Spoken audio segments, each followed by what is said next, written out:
സുപ്രധാനമായ വാർത്തയിലേക്ക്. കന്യാസ്ത്രീകൾക്ക് ജാമ്യം.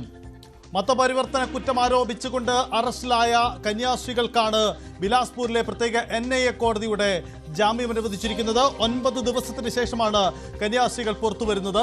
ഇന്നലെ ഈ കേസിൽ ജാമ്യാപേക്ഷയിൽ വാദം പൂർത്തിയായിരുന്നു. വിധി പറയാൻ ഇന്ന് മാറ്റിവെക്കുകയാണ്. അല്പസമയം മുമ്പാണ് ബിലാസ്പൂരിലെ NIA കോടതി ഇക്കാര്യത്തിൽ ജാമ്യം അനുവദിച്ചുകൊണ്ടുള്ള വിധി പുറപ്പെടുവിക്കുന്നത്. MG മിഥുനുണ്ട്. മിഥുൻ, വളരെ സുപ്രധാനമായ തീരുമാനമാണ്. വലിയ രാജ്യം ചർച്ച ചെയ്യപ്പെടുന്ന വലിയൊരു രാഷ്ട്രീയ വിഷയം കൂടിയാണ്. ഈ വിഷയത്തിലാണ് ഇപ്പോൾ ഇത്തരമൊരു തീരുമാനമുണ്ടായിരിക്കുന്നത്. ഇന്നലെ തന്നെ പ്രതീക്ഷിച്ചിരുന്നു. പ്രോസിക്യൂഷന്റെ അല്പം പിന്നോട്ട് പോക്ക് കൂടി ഉണ്ടായിരുന്നു. എന്താണ് സംഭവിച്ചത്? കോടതി ജാമ്യം അനുവദിച്ചു.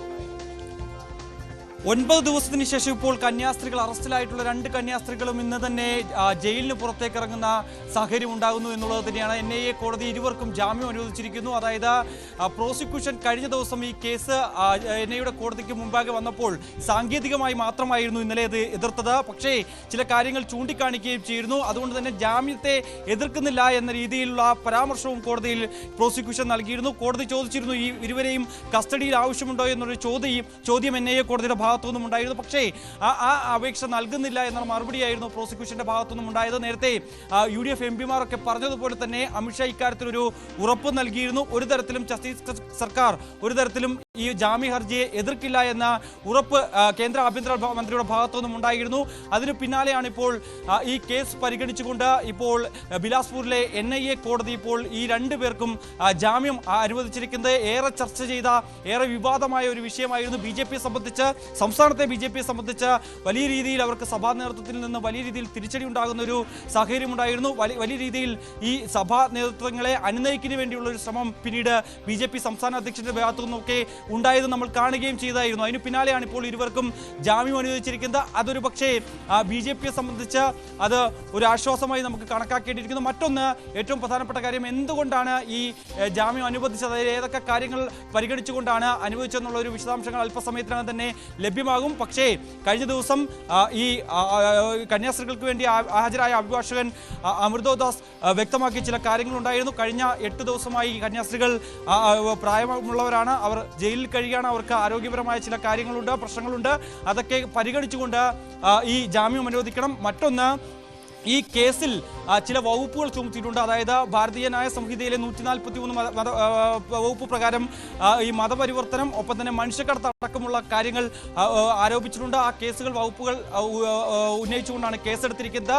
ആ സാഹചര്യത്തിൽ അത് എന്തുകൊണ്ടാണ് എടുത്തത്, അതിൽ ഒരു തരത്തിലുമുള്ള തെളിവുകൾ ലഭിക്കാതെയാണ് ഈ നടപടി അവിടുത്തെ പോലീസിന്റെ ഭാഗത്തുനിന്നും ഉണ്ടായ ചില കാര്യങ്ങൾ കൂടി അഭിഭാഷകൻ ചൂണ്ടിക്കാണിക്കുകയും ചെയ്യുന്നു. ഒരുപക്ഷെ ഇതെല്ലാം പരിഗണിച്ചുകൊണ്ട് തന്നെയായിരിക്കാം ഒപ്പം തന്നെ പ്രോസിക്യൂഷൻ ഇക്കാര്യത്തിൽ ഒരു എതിർപ്പ് അറിയാത്തത് കൂടി കണക്കെടുത്തുകൊണ്ട് തന്നെയാകാം ഈ ഒരു മോചനം ഇപ്പോൾ ഉണ്ടായിരിക്കുന്നത് എന്ന് തന്നെയാണ് നമുക്ക് മനസ്സിലാക്കാൻ സാധിക്കുന്നത്. എന്തായാലും ഇനി ഈ കോടതിയുടെ വിധി, ഇപ്പോഴുണ്ടായിരിക്കുന്ന വിധി ഇനി ദുർഗ് ജയിലിൽ എത്തണം. ഏകദേശം ഈ ബിലാസ്പൂരിൽ നിന്ന് 150 കിലോമീറ്ററോളം ദൂരെയാണ് ദുർഗ് ജയിലുള്ളത്. അവിടേക്ക് ഇതിന്റെ ഹാർഡ് കോപ്പി എത്തിക്കണം എന്നുള്ളൊരു സാങ്കേതികമായിട്ടുള്ള ചില കാര്യങ്ങളുണ്ട്. അതിനുശേഷം അത് ആ ജയിലിലെത്തിയാൽ മാത്രമേ ഈ കന്യാസ്ത്രീകൾക്ക് പുറത്തിറങ്ങാൻ സാധിക്കൂ. എന്തായാലും ഇന്ന് തന്നെ ഇരുവർക്കും ജയിൽ മോചിതരാകാം എന്നുള്ളത് തന്നെയാണ് നമ്മൾ പ്രതീക്ഷിക്കുന്നത്. എന്തായാലും ഇതിന്റെ ഹാർഡ് കോപ്പി അടക്കം ഉള്ള കാര്യങ്ങൾ അവിടേക്ക് എത്തിക്കേണ്ടതായിട്ടുണ്ട്.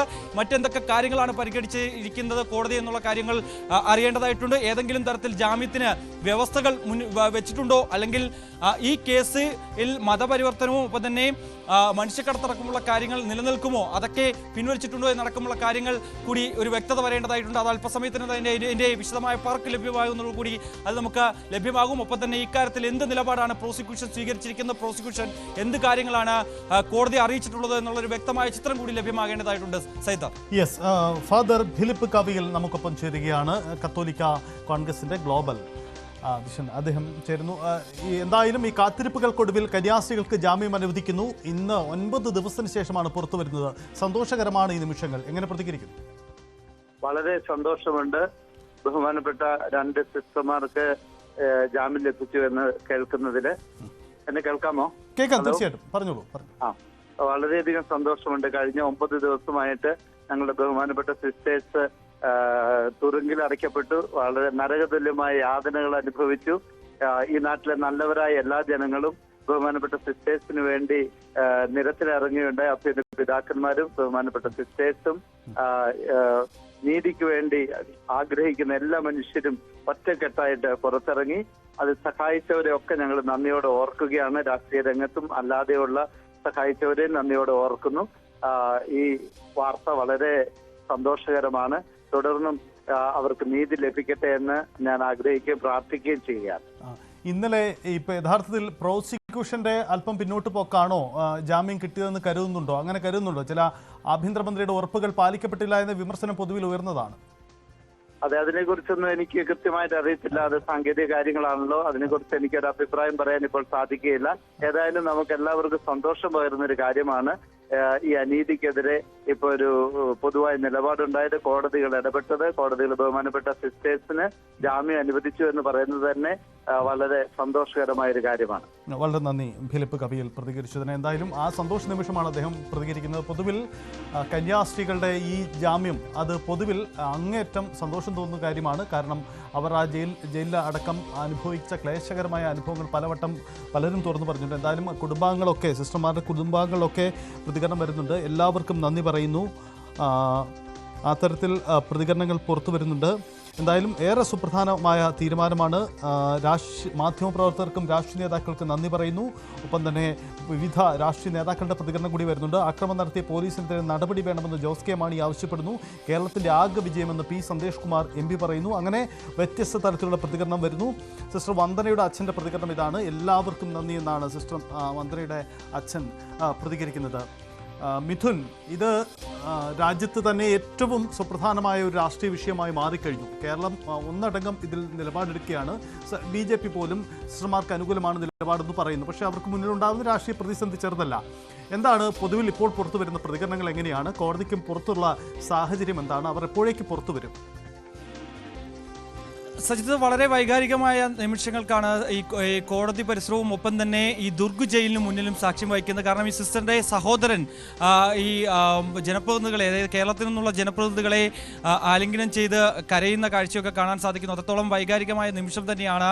കാരണം ഏറെ സന്തോഷപ്പെടുത്തുന്ന വാർത്തകൾ കൂടിയാണ് പുറത്തു വരുന്നത്. അതായത് ഒരു തെറ്റും ചെയ്യാത്ത 2 കന്യാസ്ത്രീകളെ എന്തിനിങ്ങനെ ക്രൂശിക്കപ്പെട്ടു. ഇതിലേക്ക് വരാം. ജോൺ ബ്രിട്ടാസ് MP നമുക്കൊപ്പം ചേരുന്നു. ശ്രീ ജോൺ ബ്രിട്ടാസ്, ഏറെ സന്തോഷകരമായ ഒരു കാര്യമാണ്. ജാമ്യം കിട്ടിയിരിക്കുന്നു. എന്താണ് അവിടുത്തെ ഒരു സാഹചര്യം? എങ്ങനെ പ്രതികരിക്കും? ടെലിവിഷൻ ലൈവ് വരെ അതായത് ഞങ്ങളിപ്പോൾ ദുർഗ് സെൻട്രൽ ജയിലിലാണ് ഉള്ളത്. രാവിലെ ഞങ്ങൾ കന്യാസ്ത്രീകളെ കണ്ട് ഇറങ്ങിയിരുന്നു. ഞങ്ങൾ അവരോട് പറഞ്ഞിരുന്നു 11 മണിക്ക് ജാമ്യം കിട്ടുമെന്ന്. ഞങ്ങളുടെ പ്രതീക്ഷയ്ക്ക് അനുസരിച്ച് ഇപ്പൊ ജാമ്യം കിട്ടിയിരിക്കുകയാണ്. വലിയ സന്തോഷമുണ്ട്. അതായത് അകാരണമായി ജയിലടയ്ക്കപ്പെട്ട ആ 2 കന്യാസ്ത്രീകളും അതുപോലെ തന്നെ ആ ആദിവാസി ചെറുപ്പക്കാരും മോചിതരാകൂ എന്നുള്ളതിൽ. പക്ഷെ അതോടൊപ്പം തന്നെ ഈ ഛത്തീസ്ഗഡിനെ ചൂഴ്ന്നു നിൽക്കുന്ന വലിയൊരു പ്രതിസന്ധി ചർച്ച ചെയ്യേണ്ട ഒരു സമയം കൂടിയാണ്. അതായത് ഇതുപോലെ തന്നെ ഒരുപാട് പീഡനങ്ങൾക്കിരയായിട്ടുള്ള ആൾക്കാരുണ്ട്. അതായത് ക്രൈസ്തവ ന്യൂനപക്ഷത്തിനെതിരെ, മറ്റു ന്യൂനപക്ഷങ്ങൾക്കെതിരെ അതിഭീകരമായിട്ടുള്ള വേട്ടയാണ് ഇവിടെ നടന്നുകൊണ്ടിരിക്കുന്നത്. ഈ ഒരു പോരാട്ടം ഇവിടെ അവസാനിക്കാൻ പാടില്ല. ഇപ്പോൾ കേരളം ഒന്നടങ്കം ഇതിനുവേണ്ടി ഉയർത്തെഴുന്നേറ്റു, ഒന്നടങ്കം നിലകൊണ്ടു. അതുപോലെ തന്നെ ഒരു മെയ്യോടെ ഒരു മനസ്സായി മുന്നോട്ട് നിൽക്കണം, മുന്നോട്ട് പോകണമെന്നുള്ളതാണ് എനിക്ക് ഈ സമയത്ത് പറയാനുള്ളത്. ജാമ്യം കിട്ടിയെങ്കിൽ കൂടിയും നിയമ നടപടികൾ തീരുന്നില്ല, പ്രതിസന്ധികൾ തീരുന്നില്ല. അതൊരു വെല്ലുവിളിയായി തുടരും. എന്താണ് ഇനി തുടർ നീക്കം? ഏത് തരത്തിലുള്ള ഒരു പിന്തുണ കേരളത്തിന്റെ ഒരു ഉറപ്പിക്കാര്യത്തിൽ ഉറപ്പുവരുത്താൻ കഴിയും നമുക്ക്? അതായത് ഈ FIR കോഷ് ചെയ്യുക എന്നുള്ളത് വളരെ പ്രധാനമാണ്. അത് മാത്രമല്ല, അതായത് മനുഷ്യക്കടത്ത്, മതപരിവർത്തനം എന്നുള്ള ഗുരുതരമായിട്ടുള്ള കേസുകൾ, കള്ളക്കേസുകളാണ് ചുമത്തിയിരിക്കുന്നത്. അതുകൊണ്ട് ഈ പറയുന്ന ജാമ്യം എന്ന് പറയുന്നത് ഭാഗികമായിട്ടുള്ള വിജയം മാത്രമാണ്. പക്ഷെ ഇനിയാണ് ഈ പോരാട്ടം കിടക്കുന്നത്. ഇത് ഈ FIR മാത്രമല്ല, നിരവധി FIRകളുണ്ട്. ഈ ഛത്തീസ്ഗഡിൽ എത്രയോ വർഷങ്ങളായിട്ട് ഈ ന്യൂനപക്ഷങ്ങൾക്കെതിരെ വേട്ട നടന്നുകൊണ്ടിരിക്കുകയാണ്. ഇവിടെ ഈ പെൺകുട്ടികൾ വന്ന നാരായൺപൂർ എന്നുള്ള സ്ഥലത്ത് 2022 23 എന്നാ വേട്ടയാണ് നടന്നിരിക്കുന്നത്. അപ്പൊ അതുകൊണ്ട് ഈ ഭീകരാന്തരീക്ഷം മാറണം, അതിനെതിരെ പോരാടണം. ഇന്ന് പോലും ഇവിടെ ഞങ്ങൾ ഈ ദുർഗയിലുള്ള ഈ ജയിലിൽ നിൽക്കുമ്പോൾ ഇവിടെ പ്രചരിച്ചിട്ടുള്ള ഡിജിറ്റൽ പോസ്റ്റർ ഉണ്ടായിരുന്നു, വാട്സപ്പ് പോസ്റ്റർ ഉണ്ടായിരുന്നു. ഈ 2 കന്യാസ്ത്രീകളുടെ പടം വെച്ച് ഇവരെ ഭീകരരെ ആയിട്ട് തുലനം ചെയ്ത് ഇവർ മനുഷ്യക്കടത്ത് നടത്തുന്നു എന്നുള്ള രീതിയിലുള്ള പ്രചരണങ്ങൾ അവിടെ നടന്നുകൊണ്ടിരിക്കുന്നത്. ഇത് ഞങ്ങൾ ആഭ്യന്തരമന്ത്രിയെ കണ്ടതിന്റെ പശ്ചാത്തലത്തിലും വലിയ സമ്മർദ്ദവും വലിയ പ്രതിഷേധവും ഉയർന്നതിന്റെ പശ്ചാത്തലത്തിലാണ് ഇപ്പോൾ ഇതിനൊരു ശ്രദ്ധ കിട്ടിയിരിക്കുന്നത്. പക്ഷേ ഇതുപോലുള്ള അനേകം കേസുകൾ ഇവിടെ ഉണ്ട്. ശരി, വളരെ നന്ദി ജോൺ ബ്രിട്ടാസിന്റെ ഇപ്പോൾ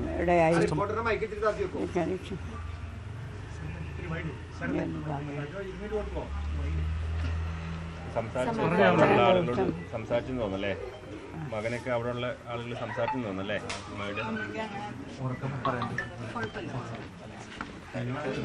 സമാധാനമായോ?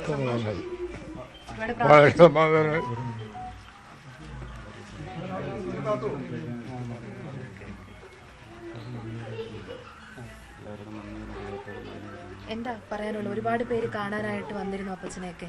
ഒന്നും പറയാനില്ല. ഇത് എനിക്ക് വളരെ സമാധാനം. പ്രാർത്ഥിച്ചിരുന്നോ? പ്രാർത്ഥന എപ്പോഴും പ്രാർത്ഥനയാണ്. എനിക്ക് കുറച്ച് മുമ്പ് വരും പ്രാർത്ഥിച്ചുകൊണ്ടിരിക്കുക. എന്തായാലും കഴിഞ്ഞ കുറേ 9 ദിവസമായി നമ്മൾ ഇതിൻ്റെ പിറകിലുണ്ട്. അത് ആദ്യമേ ദൈവത്തോട് ഞങ്ങൾ നന്ദി പറയുന്നു. അതോടൊപ്പം തന്നെ ഇതിനു വേണ്ടി ഞങ്ങളുടെ ഒപ്പം നിന്ന എല്ലാ ഭരണാധികാരികളോടും ഒപ്പം സഭാ നേതാക്കളോടും നന്ദി പറയുന്നു. പിന്നെ ഞങ്ങളുടെ MLA ഈ സംഭവം പറഞ്ഞ അന്ന് മുതൽ ഞങ്ങളോടൊപ്പമുണ്ട്. ഈ നിമിഷം വരെ വിധി പറയുന്നവരെ ഞങ്ങളുടെ ഒപ്പം നിന്ന് MLA ഞങ്ങൾ പ്രത്യേകം നന്ദിയോടെ ഓർക്കണു.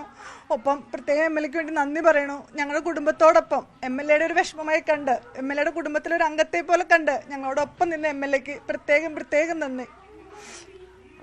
എല്ലാ ജനപ്രതിനിധികളും വിവിധ രാഷ്ട്രീയ പാർട്ടിയുടെ പ്രതിനിധികളും എല്ലാവരും തന്നെ ഇത് പൊതുവായൊരു പ്രശ്നം എന്നുള്ള രീതിയിൽ ഞങ്ങളുടെ കുടുംബത്തോടൊപ്പം നിന്നു. അത് ഞങ്ങൾക്കൊരു കരുത്തായിരുന്നു, ഒരു ആശ്വാസമായിരുന്നു. വിവിധ സന്നദ്ധ സംഘടനകൾ, അതോടെ പ്രാദേശിക നേതാക്കൾ, ബന്ധുമിത്രാദികൾ, അതുപോലുള്ള മീഡിയ, ഇതൊക്കെ ഈ വിഷയം അറിഞ്ഞ അന്നു മുതൽ ഇതൊരു പൊതുവായൊരു പ്രശ്നമാണെന്നുള്ള രീതിയിൽ വളരെ രീതിയിലുള്ള പ്രതിഷേധം പൊതുവിൽ ഉയർത്തിക്കൊണ്ടുവരാനായിട്ട് നിങ്ങളുടെ എല്ലാവരുടെയും സപ്പോർട്ടുണ്ടായിരുന്നു. അതുകൊണ്ട് നിങ്ങൾക്കും അതോടൊപ്പം തന്നെ ഇതിന് ഒരു പൊതുവായ പ്രശ്നമായി കണ്ട് ഇതിൻ്റെ എല്ലാവിധ സപ്പോർട്ടും തന്നെ ഞങ്ങളുടെ കുടുംബത്തോടൊപ്പം നിന്ന എല്ലാവർക്കും ഞങ്ങളുടെ ആത്മാർത്ഥമായ നന്ദി രേഖപ്പെടുത്തുകയാണ്.